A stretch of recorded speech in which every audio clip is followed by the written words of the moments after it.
Hello everyone, welcome back Sarvodaya Gurukul classes. दोस्तों, आज की इस वीडियो में हम लोग पढ़ेंगे यूपी बोर्ड कक्षा 8 का महान व्यक्तित्व। चैप्टर नंबर फर्स्ट है सावित्री। आइए वीडियो की शुरुआत करते हैं। सबसे पहले हम इस चैप्टर के सारांश के बारे में जानेंगे। जैसे कि यहाँ पे दे रखा है पाठ का सारांश।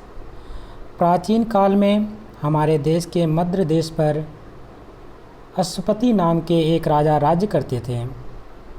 इनकी कन्या का नाम सावित्री था। सावित्री बहुत सुंदर और गुणवती थी। उसके पिता चाहते थे कि सावित्री को बहुत अच्छा पति मिले। एक बार सावित्री तीर्थ यात्रा को गई। वन में उसका सत्यवान से परिचय हुआ। सत्यवान के पिता किसी समय शाल्व देश के राजा थे। उस समय वे वन में तपस्या कर रहे थे। दूसरे दिन सावित्री ने अपने पिता से सत्यवान से विवाह करने की अनुमति मांगी।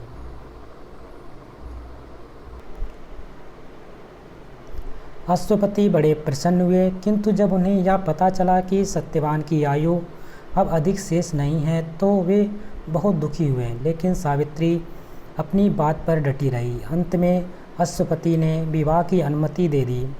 सत्यवान और सावित्री का विवाह हो गया। एक बार वन में सत्यवान के सिर में भयंकर दर्द उठा और वह बेहोश हो गया। उसी समय यमराज सत्यवान के प्राण लेकर चल दिए। सावित्री भी उनके पीछे पीछे चल दी। यमराज ने सावित्री को वापस भेजना चाहा, किंतु सावित्री ने यमराज का पीछा ना छोड़ा। यमराज ने सावित्री को अनेक वरदान भी दिए, किंतु सावित्री फिर भी यमराज के पीछे पीछे चलती रही। यमराज ने सावित्री को फिर समझाया और उसने एक और वरदान मांगने को कहा। सावित्री ने कहा, यदि आप प्रसन्न हैं तो मुझे यह वरदान दीजिए कि मैं पुत्रवती हो जाऊं। यमराज ने यह वरदान भी सावित्री को दे दिया। यमराज अब फिर आगे चल दिए, किंतु सावित्री वापस नहीं लौटी।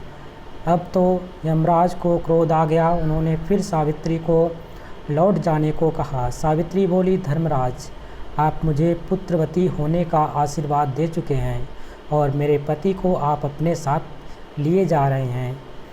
तब यह कैसे हो सकता है कि मैं पुत्रवती हो जाऊं? यमराज को अब अपनी भूल मालूम हुई। उन्होंने सत्यवान के प्राण छोड़ दिए और सत्यवान जीवित हो गया। इस पाठ से हमें यह शिक्षा मिलती है कि सावित्री की तरह सच्ची लगन, आत्मविश्वास और दृढ़ निश्चय वाले कठिन से कठिन कार्य को भी पूर्ण करने में सफल हो जाते हैं।